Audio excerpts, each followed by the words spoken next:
Salut, c'est Théo. La vidéo que vous vous apprêtez à voir est l'enregistrement de notre dernier événement privé organisé chez TikTok avec mon agence Kudak. On a pu revenir en détail sur le travail effectué sur TikTok Ads avec l'un de nos clients, Mool. C'est le leader en indépendant du marché de la culotte menstruelle. Ce qui est intéressant, c'est que pour cette marque, TikTok a pris dans le mix marketing une place plus importante que Google Ads. L'objet de cette table ronde, c'était de faire un starter pack pour les annonceurs qui voudraient se lancer sur TikTok. Parmi les sujets que vous allez découvrir dans cette vidéo, il y aura les types de créa qui fonctionnent, comment utiliser Smart+, le dernier produit de TikTok, les bonnes pratiques en media buying TikTok versus le media buying classique Meta, les méthodes pour mesurer l'efficacité de ce canal et bien d'autres insights. Je vous laisse apprécier ça. Si jamais vous voulez ne pas rater les prochaines invitations à nos événements privés, vous pouvez vous abonner à la newsletter, c'est le Substack qui est lié dans la description juste ici, ça s'appelle Les Brutes Acquises. Bon visionnage.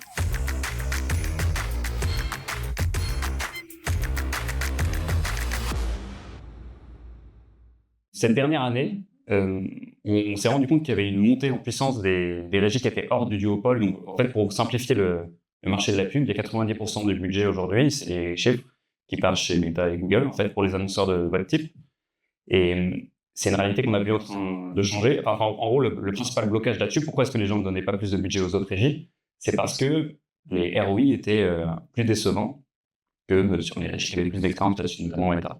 C'est quelque chose qu'on a vu s'inverser. C'est la raison pour laquelle on va recevoir Mehdi, du coup, de Mool, qui est de culotte menstruelle et que je présenterai plus amplement pour la table ronde juste après, et qu'on vous fait cet événement qui a vocation à vous donner un petit kit de démarrage pour vous lancer sur TikTok Ads ou alors optimiser vos premières campagnes pour faire en sorte d'en tirer le potentiel maximum. Donc c'est pour ça qu'on a reçu Mehdi, qui est des clients sur lesquels on est le plus avancé sur ce qu'on fait sur TikTok. Donc ce sera l'occasion de repasser sur à la fois des sujets créatifs, on aura des créas à vous montrer, on va aussi vous expliquer ce qu'on fait en termes de stratégie, donc les produits publicitaires qu'on a utilisés, les résultats obtenus, etc. On sera trois, et j'accueillerai aussi Antoine, qui est donc lead performance manager chez Kodak et qui s'occupe de Mool. Donc on sera trois, et on essaiera de rendre ça le plus concret possible.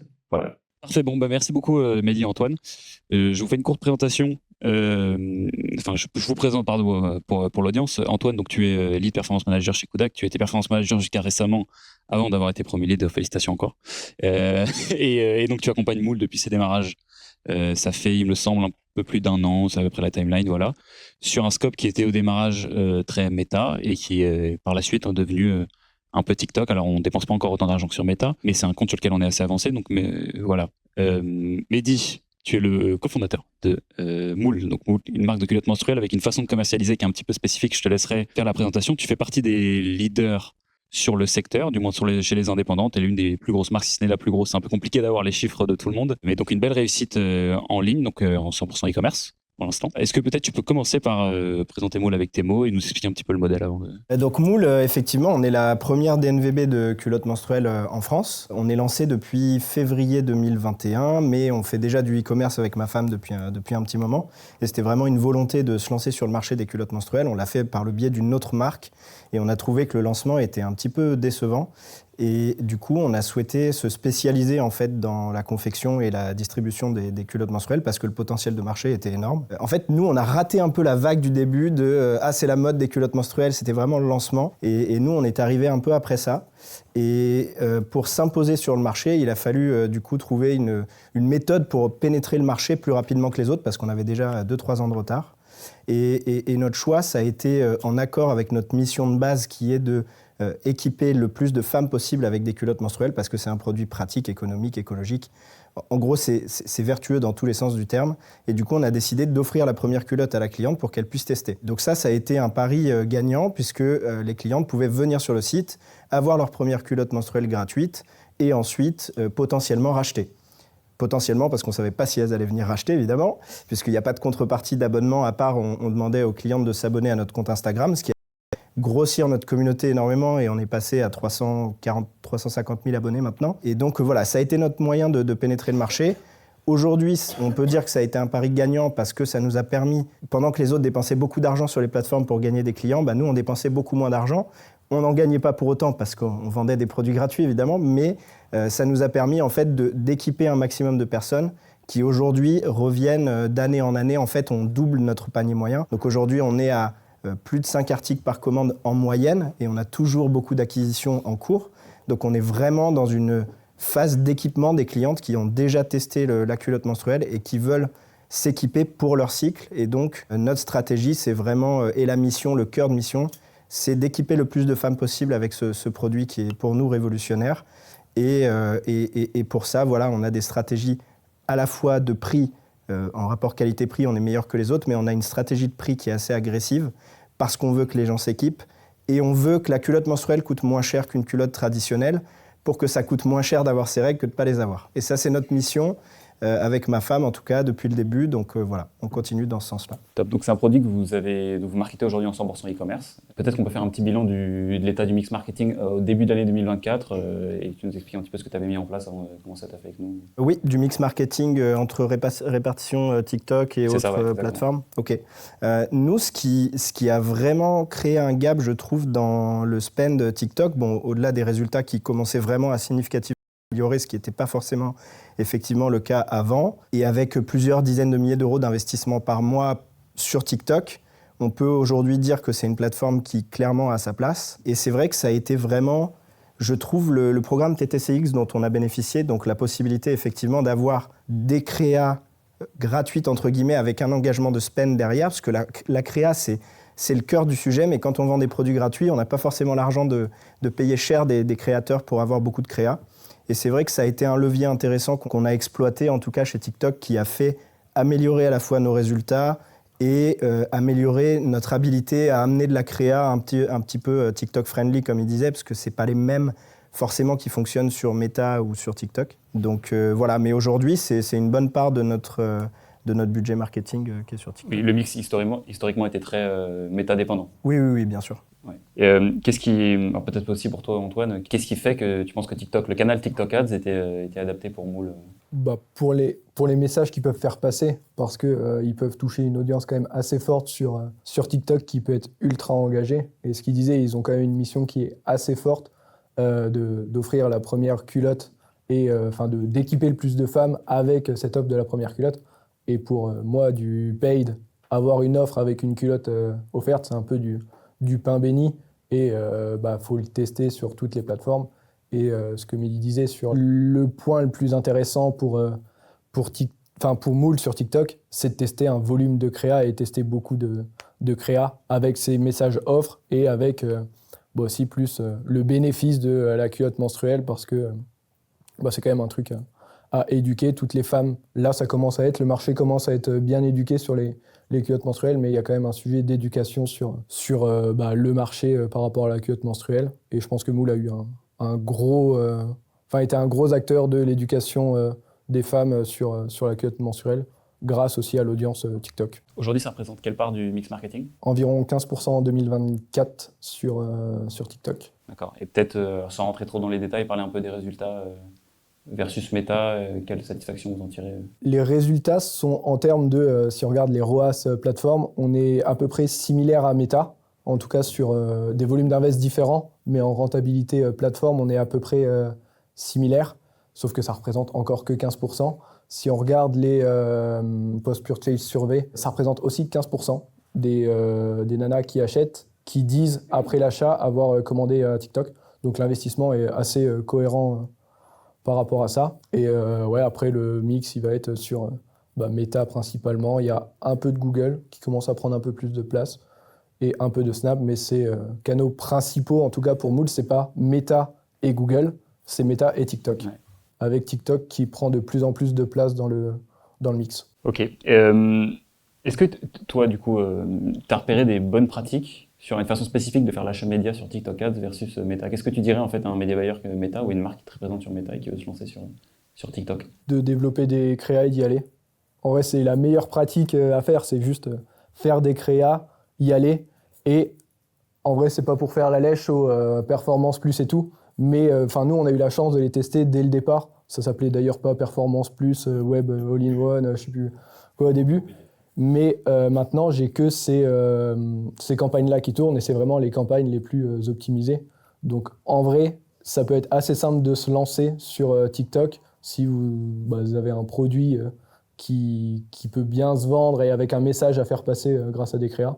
On va juste faire des créas et les lancer pour tester, quoi. Top, écoute, je pense que c'est le bon moment pour montrer des créas.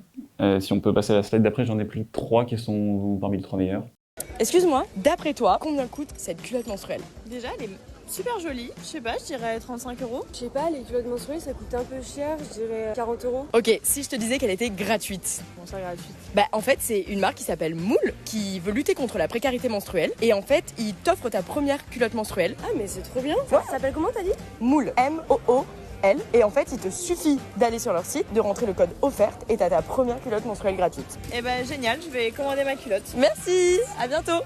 Qu'est-ce que vous pensez qui fonctionne dans cette créa? Bah, là, déjà, il y a l'aspect micro-trottoir qui marche plutôt pas mal sur TikTok. Ça, c'est une créa qui est issue d'un TTCX, je crois, fin de l'été, en août. Et du coup, ouais, l'aspect micro-trottoir et l'accroche avec l'offre de la culotte offerte qui est un bon truc pour catcher l'audience et pouvoir fonctionner derrière. Donc, je pense que c'est pour ça qu'elle fonctionne bien. Ok, bah, on peut peut-être passer la seconde.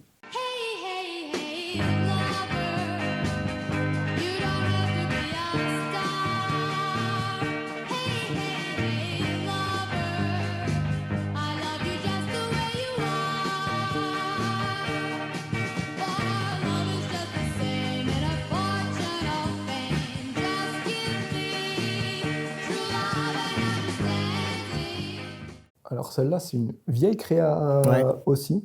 Je crois que vous l'avez faite avant qu'on bosse ensemble. Exact. Et pour moi, celle-là, elle marche bien parce qu'on voit beaucoup de produits. On parle pas de culottes menstruelles, en tout cas dans la créa, on le voit pas directement. Mais on montre beaucoup de produits, beaucoup de beaux produits. Et c'est ce que Mehdi disait tout à l'heure sur le fait que s'il arrive à rendre la culotte menstruelle encore plus accessible que des culottes classiques, pour le marché, ça sera encore plus intéressant. Et du coup, là, on voit juste des beaux produits et un volume de produits quand même intéressant dans la créa.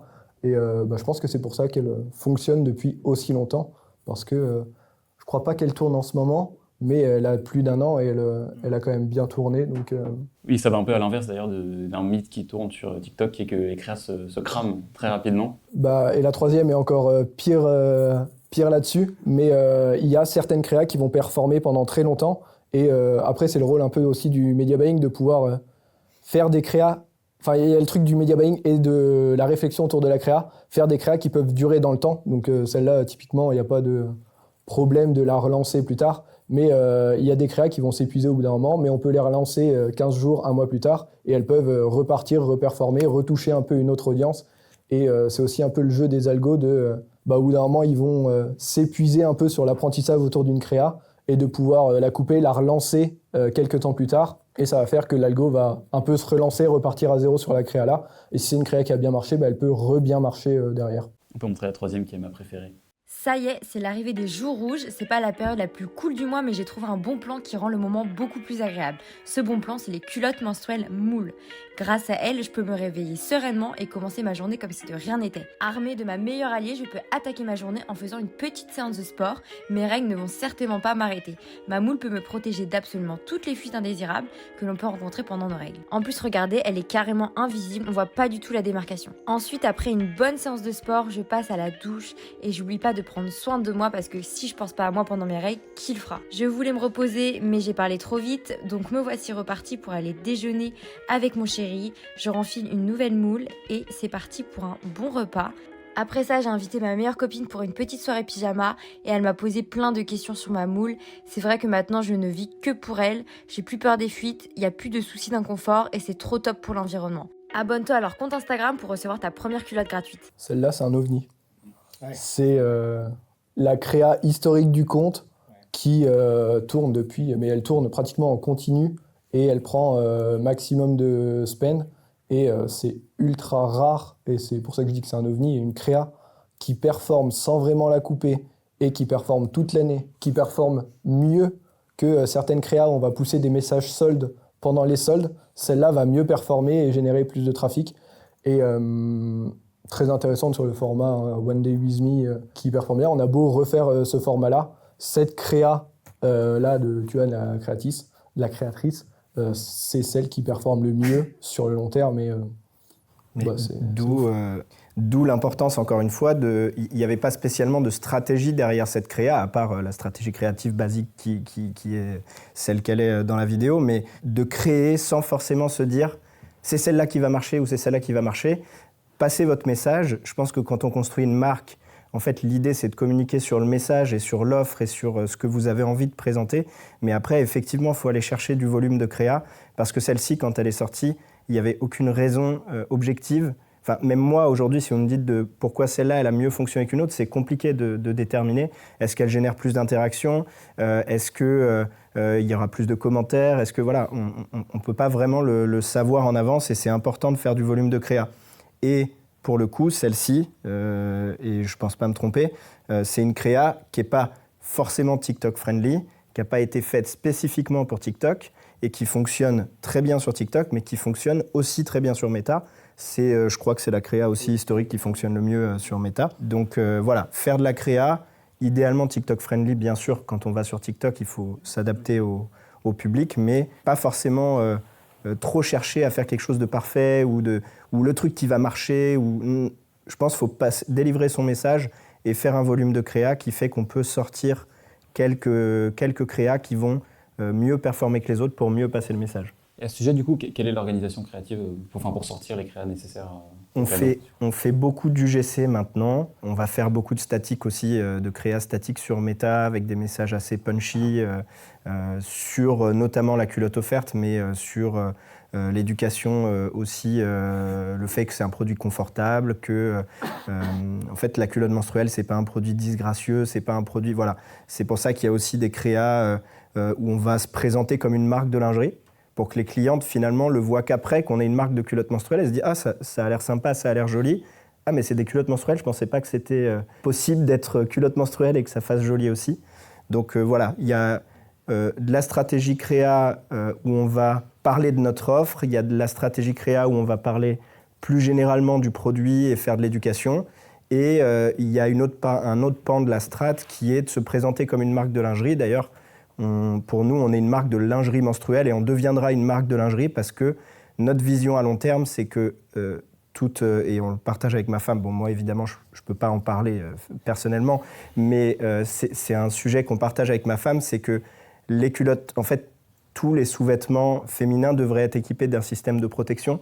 Comme aujourd'hui, on achète un téléphone, il y a un appareil photo, on ne se pose plus la question, on est convaincu que tous les sous-vêtements, si on arrive à faire évoluer la techno, le confort, et l'esthétisme encore plus, tous les sous-vêtements devraient être équipés d'une protection. Et on le voit beaucoup chez les jeunes qui s'équipent chez Moule pour leurs premières règles et qui ne vivent pas les traumas que toutes les femmes ont vécu lors de leurs premières règles, qui peuvent arriver en cours, en famille, etc. C'est quelque chose, en fait, on est protégé tout le temps, on ne le sent pas, on n'a pas besoin d'y penser. Et ça, c'est quelque chose qu'on essaye de mettre en avant. Peut-être qu'on peut parler un petit peu plus en détail, tu as commencé à en parler avec Smart+, des produits publicitaires qui ont été utilisés d'un point de vue un peu plus technique. Au niveau du setup des campagnes, il y a un truc intéressant. Au final, nous, ce qu'on fait, c'est principalement que de l'UGC, de la vidéo. C'est vraiment 90% peut-être plus 80% de ce qu'on se peine. Après, il y a le catalogue qui marche extrêmement bien et principalement en retargeting, qui a remplacé le retargeting un peu classique qu'on pouvait avoir des créas.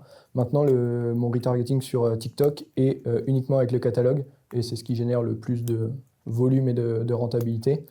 Et après, il y a un autre produit, on va dire, qui est intéressant, c'est le VSA Video Shopping Ads, il me semble, où sur la vidéo classique, on peut rajouter je sais pas comment vous appelez ça, un sticker avec le catalogue.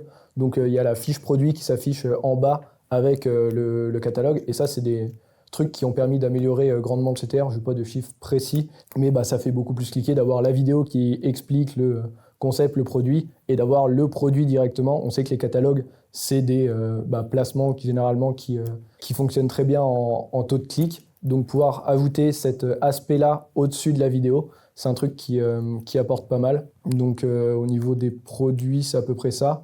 Et c'est possible de l'avoir sur le catalogue.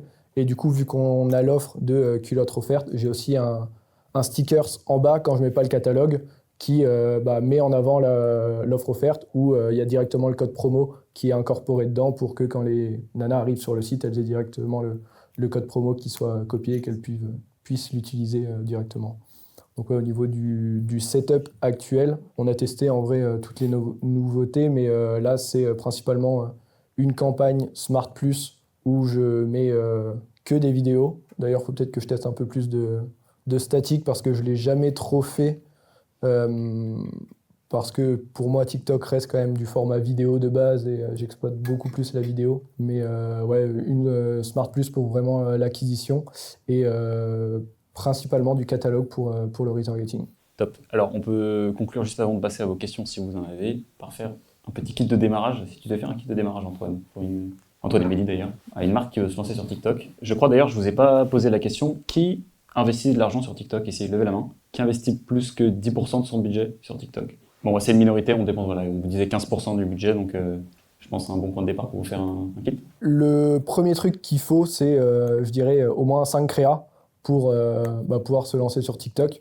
Et c'est vraiment le seul truc qu'il va nous falloir de base pour pouvoir se lancer. Après, le setup des campagnes, moi, ce que je vais vous conseiller, c'est une Smart Plus pour laisser la main à l'algo. Et l'algo, quand même, ces dernières années, s'est bien amélioré par rapport à Facebook, par exemple, qui reste, Meta, qui reste ultra puissant. Là, TikTok, tu sens que sur la conversion, il s'améliore au fil du temps, il cible mieux, etc. Que les campagnes Smart Plus, du coup, sont aussi bien mieux performantes que les campagnes classiques. Donc, au moins 5 créas, une campagne Smart Plus pour lancer et ajouter, si vous avez un flux catalogue avec plusieurs produits, ajouter ce flux catalogue, le lier en tout cas avec TikTok pour pouvoir l'exploiter sur les VSA, donc le rajouter directement et pourquoi pas tester aussi quelques campagnes catalogue directement. En acquisition, en retargeting d'ailleurs, les deux peuvent marcher. Merci beaucoup. Tu veux compléter, Mélie?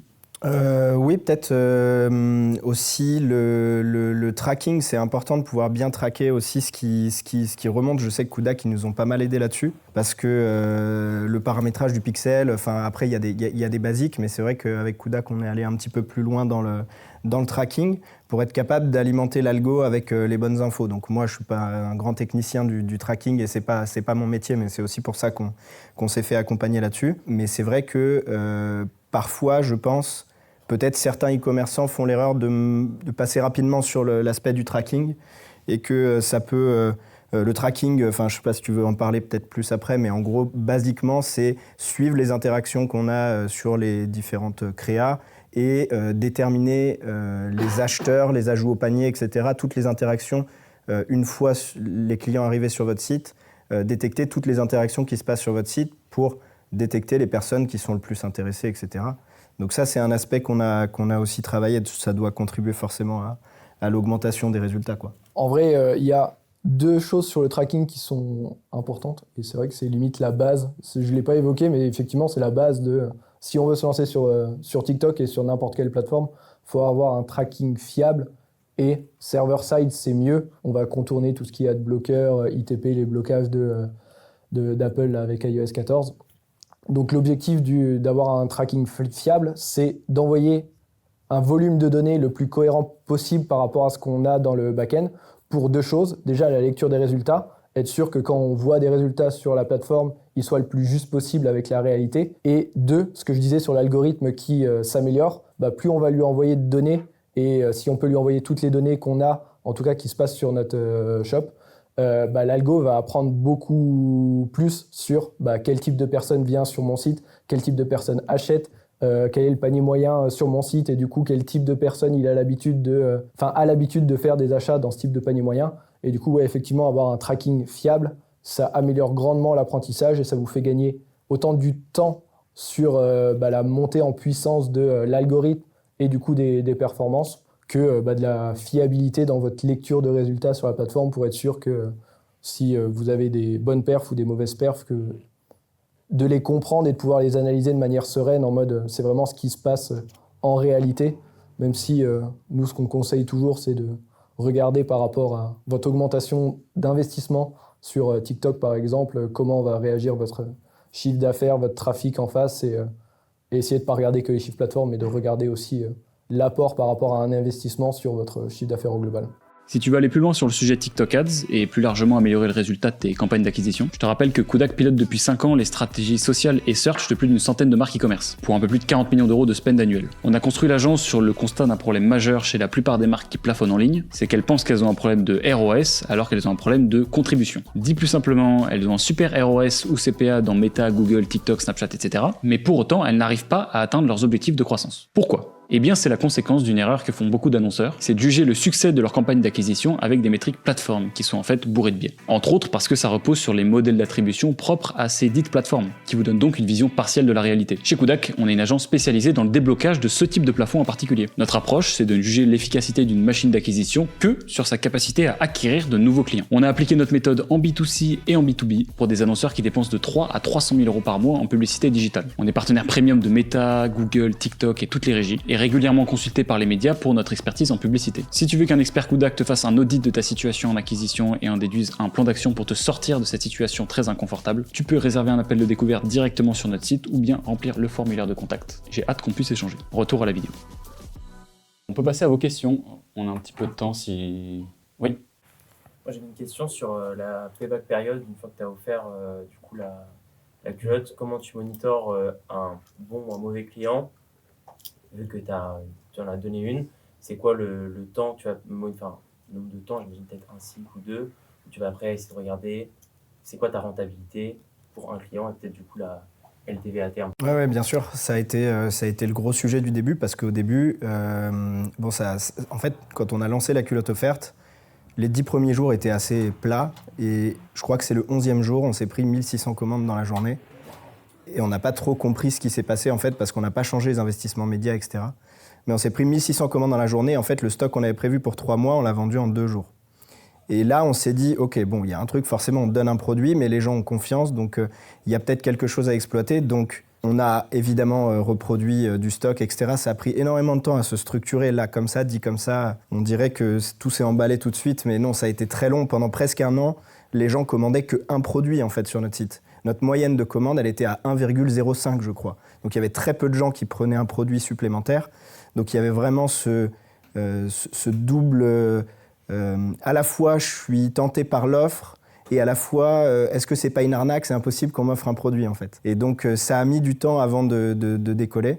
Mais ce dont on s'est aperçu la deuxième année, on peut dire, c'est que les gens revenaient au bout de 35 jours. Donc, pour ceux qui revenaient, évidemment, il y en a toujours une grande partie qui ne revient pas, mais pour ceux qui veulent s'équiper, ils revenaient au bout de 35 jours. Et souvent, ils reprenaient 1 ou 2 produits. Et ils revenaient 35 jours plus tard pour acheter 3-4 produits. Donc c'est comme ça que c'est construit un peu et qu'on a essayé de fidéliser les clients. Mais c'est vrai qu'au départ, la rétention, elle n'était pas évidente parce qu'il y avait beaucoup de gens équipés qui prenaient juste une culotte en plus parce qu'elle était gratuite aussi. Mais il y a eu quand même beaucoup de gens qui sont venus s'équiper. Mais on était tellement dans un volume d'acquisition. Enfin, je crois qu'on s'était rencontrés parce que j'étais passé à ce moment-là dans les bruts e-commerce. Et on avait des coûts d'acquisition à 1 euro. On gagnait énormément de clients, mais on perdait une tonne de fric qu'on n'avait pas et on n'a jamais su comment gérer ça. Et c'est vrai que c'est vraiment la fidélité des clients qui a fait qu'on a pu se structurer derrière. Aujourd'hui, on a des paniers, là, pendant les soldes, on a énormément de paniers avec 15, 20, 25 culottes, avec des filles qui vont commander pour des potes, ils vont tous commander ensemble. On a des paniers énormes. Ça, c'est des choses pendant 1 an, vraiment qu'on n'avait pas du tout. Donc ça a pris vraiment du temps à se structurer. Et la LTV, elle est un peu compliquée à déterminer parce qu'il y a un taux de rééquipement derrière, c'est-à-dire il y a des filles qui vont s'équiper plus, mais tu ne sais jamais vraiment si c'est pour elles ou parce qu'une fille qui commande 30 culottes, je suppose que ce n'est pas tout pour elle. Mais je pense, d'après les estimations qu'on a une des meilleures LTV sur le marché, alors qu'on pratique les prix les plus bas du marché, et je le répète, avec des produits de qualité. Ouais, et sur la LTV, ce qu'on a remarqué pendant les soldes, et qui est quand même vachement intéressant, c'est que le premier jour des soldes, généralement, c'est des très bonnes journées. Et je crois que c'était sur les soldes de janvier l'année dernière, on avait analysé ça, où en fait, les derniers jours des soldes sont aussi des très bons moments. Et on remarque que le taux de réachat des nanas qui ont commandé les premiers jours des soldes, en fait, elles rachètent à la fin des soldes parce qu'elles ont eu le temps de recevoir le produit. Il y a une expédition quand même assez, très rapide même. Et du coup, elles le reçoivent rapidement. Bon, après, il faut qu'elles aient leurs règles pendant cette période-là si elles veulent vraiment le tester. Mais on a remarqué qu'à la fin des soldes, il y a beaucoup de réachats parce que les nanas ont pu recevoir le produit et le tester. Donc, période de solde, ça augmente aussi la LTV sur une courte période, sur 1 mois. En fait, tu as une LTV qui est assez élevée et limite direct rentable, quoi.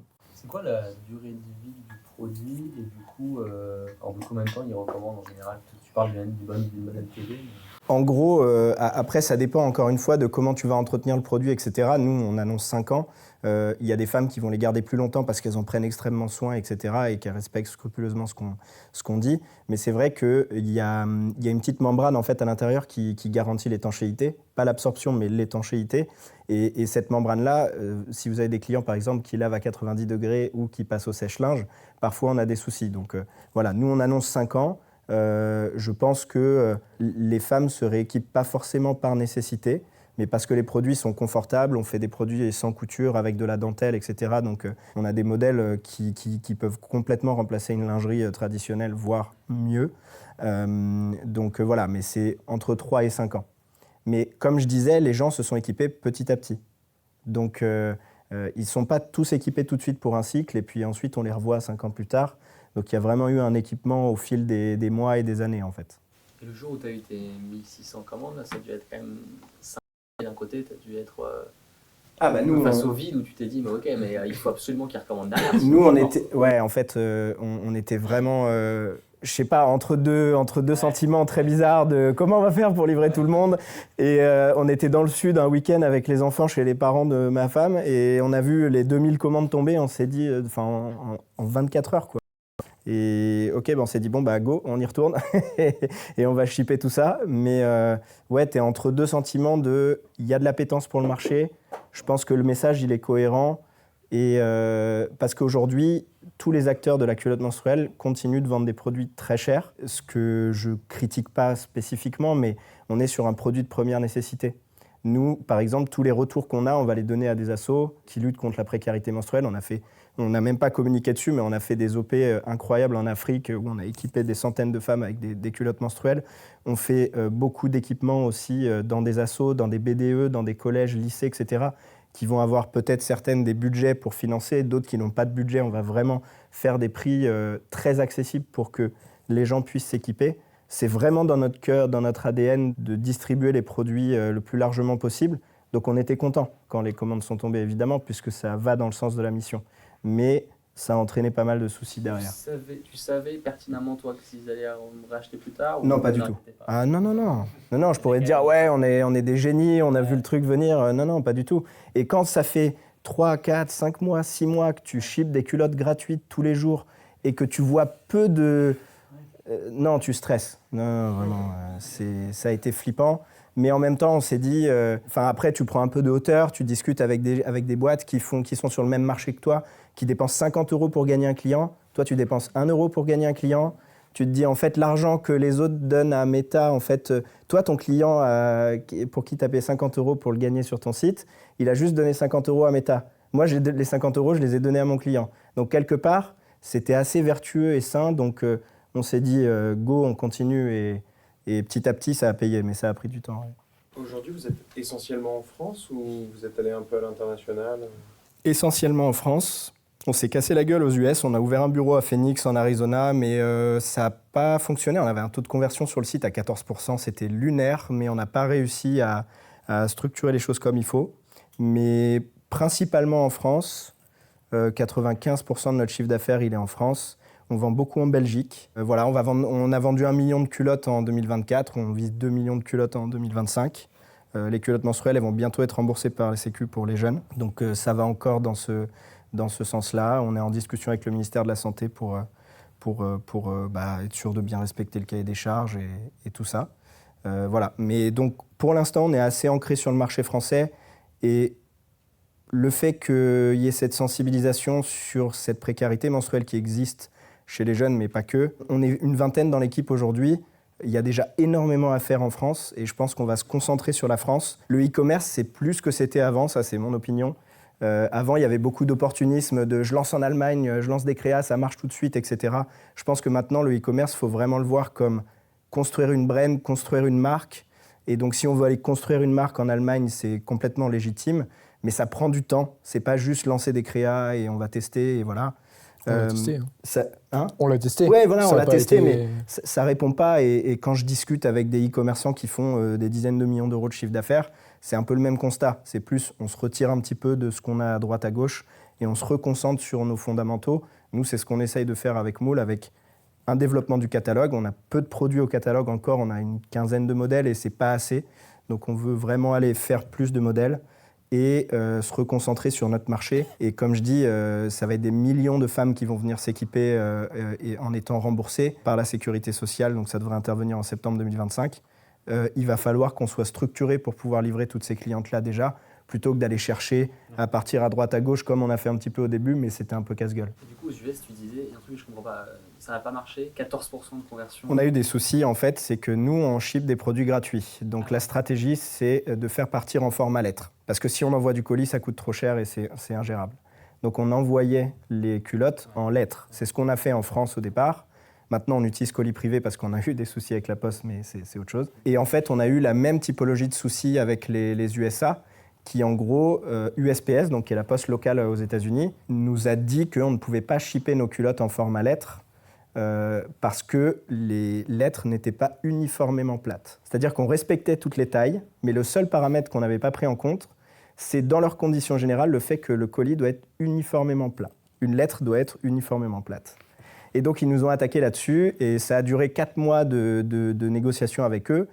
On a réussi à avoir gain de cause parce qu'ils se sont rendus compte de l'absurdité. Je leur ai dit, je ne vais pas faire des packagings 2 fois plus gros pour juste que ce soit uniformément plat, parce que plutôt que d'emmener un camion, vous allez devoir emmener 2 camions. Donc, c'est complètement absurde. Donc, ils ont réussi à entendre gain de cause, mais nous, on était en France, on avait l'entreprise à gérer en France. On avait une personne là-bas sur place qui n'a pas su gérer ces problématiques-là. Et c'est vrai que quand on lance une marque, on a plein de soucis qui se déversent en fait et il faut les gérer rapidement. Sinon, ça crée des conséquences à long terme financières qui sont lourdes. Mais effectivement, le marché était là. Du coup, tu as stoppé parce que tu voulais te focus sur la France, mais tu sais que ça peut être du coup un axe de développement plus tard, quoi. Exactement. Ok. Et le fait de livrer un produit gratuit, souvent on dit qu'aux US, si c'est gratuit, c'est que ça n'a pas de valeur. Ça ne les a pas forcément gênés. Non, au contraire, on a constaté même des taux de conversion beaucoup plus élevés sur le site. On arrivait beaucoup plus facilement à convertir aux US qu'en France. Tous les signaux étaient au vert globalement. Mais il faut être prêt, c'est ce que je dis. C'est pas juste du e-commerce, c'est lancer une marque. Et lancer une marque sur un marché de 350 millions de personnes, c'est pas pareil que sur ton marché local où déjà tu as une énorme population, quoi. Aujourd'hui, votre taux de retour, c'est quoi? On est taux de retour, tu veux dire erreur de taille, par exemple, ce genre de choses? Global. Le taux de retour, le nombre de commandes envoyées versus le nombre de commandes. On est à moins de 1% de retour. En fait, notre force, c'est qu'on a... Enfin, c'est à la fois une faiblesse et une force, c'est qu'on a un petit catalogue.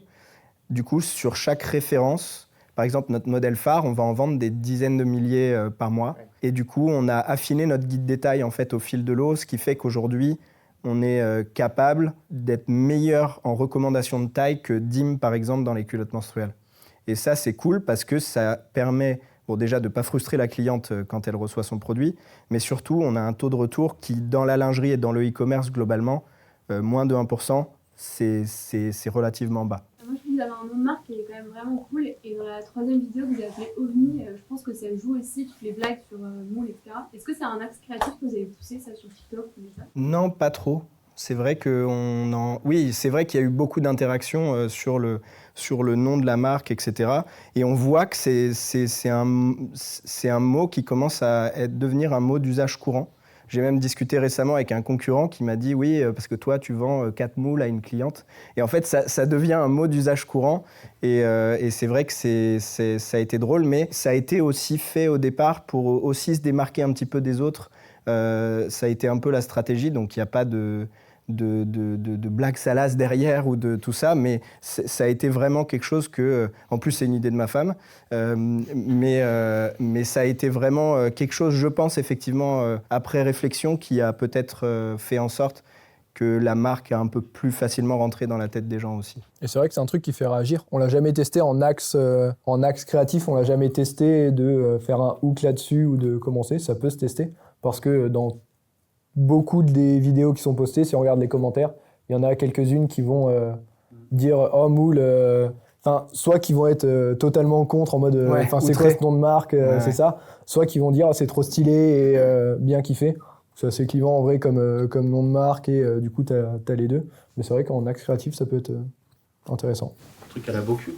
Ouais, sans... Clairement. Peut-être pas en rapport avec votre mission que vous voulez Non, vraiment, il n'y avait pas, comme je dis, il n'y avait pas forcément une énorme stratégie derrière. Tout ce qu'on s'est dit, c'est qu'il y a un nom. En plus, c'est un nom de domaine en 4 lettres, c'est dispo, c'est original, ça va être clivant, ça c'est sûr.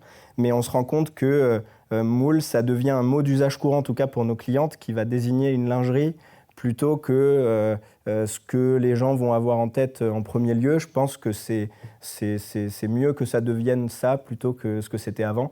Donc voilà, mais il n'y a pas de... En tout cas, ça n'a jamais été vulgaire. Ça ne nous empêche pas aujourd'hui de vendre à des pharmacies, par exemple. Je sais qu'il y en a qui m'ont dit, à un moment donné, tu vas devoir rebrander, etc. Pas forcément, en fait. Moi, j'ai une petite question concernant l'expédition des culottes gratuites.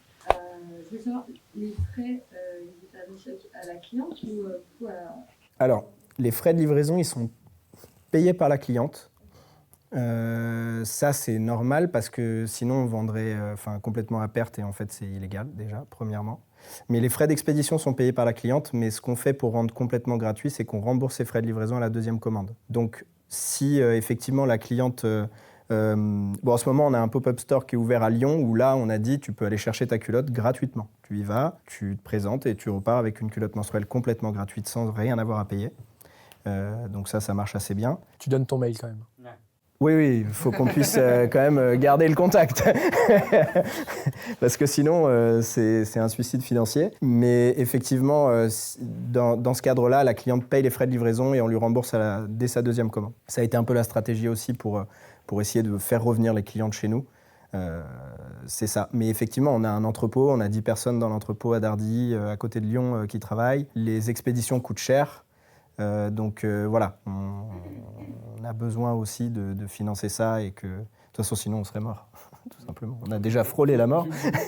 Comment tu luttes contre la création de comptes multiples de gens qui pourraient profiter de la promotion de multiples fois parce que ça risque d'arriver. Si tu dois donner quelques infos, tu peux dupliquer les infos et profiter de la promo. Alors, ça a été un gros sujet. Et on n'en a plus fait un sujet quand on s'est rendu compte que, en fait, c'est comme si je te disais, dans une boutique, tu veux t'assurer d'avoir 0 vol. C'est impossible. Tu ne peux pas mettre 14 agents derrière chaque client pour voir si... Donc tu peux mettre des portiques, tu peux surveiller, tu peux mettre des caméras, mais à un moment... Donc c'est un peu ce qu'on a essayé de faire, mais à un moment donné, tu ne peux pas lutter contre tout. On a essayé de bloquer, par exemple, les clientes qui, avec la même adresse IP, commandaient plusieurs fois avec le même code promo. C'est des choses qu'on a fait, mais on s'est rendu compte qu'il y a des clientes qui utilisaient des VPN. Au début, on mettait beaucoup d'énergie à traquer les gens qui étaient malhonnêtes, entre guillemets. Je ne mets pas des guillemets parce que c'est malhonnête, en fait, de base. On se dit que ce n'est pas grand-chose, mais en fait, à l'échelle d'une boîte, ça aurait pu nous tuer. Et il y a un moment, au bout d'1 an et demi, où on s'est posé la question de se dire est-ce qu'on arrête l'offre ou pas, tellement qu'on avait du mal à traquer ce genre de choses. Donc on a mis des choses en place. Il y en a qui passent des commandes d'affilée avec le code. Donc on les appelle, on les rembourse et on leur dit désolé, mais tu ne peux pas bénéficier plus d'une fois de la culotte offerte. On a mis en place des systèmes de tracking avec les adresses, les lieux d'adresse, etc. Mais on se prenait la tête avec les clientes qui disaient oui, mais c'est pour moi et ma sœur, ou alors on vit dans le même immeuble, etc. Donc aujourd'hui, on a des garde-fous, entre guillemets, qui permettent de contrôler un minimum les abus, mais on sait à la fois qu'il y a des vols dans la boutique. On va pouvoir s'arrêter là. Merci beaucoup. En tout cas, merci Mehdi, merci Antoine, merci à tous d'être venus.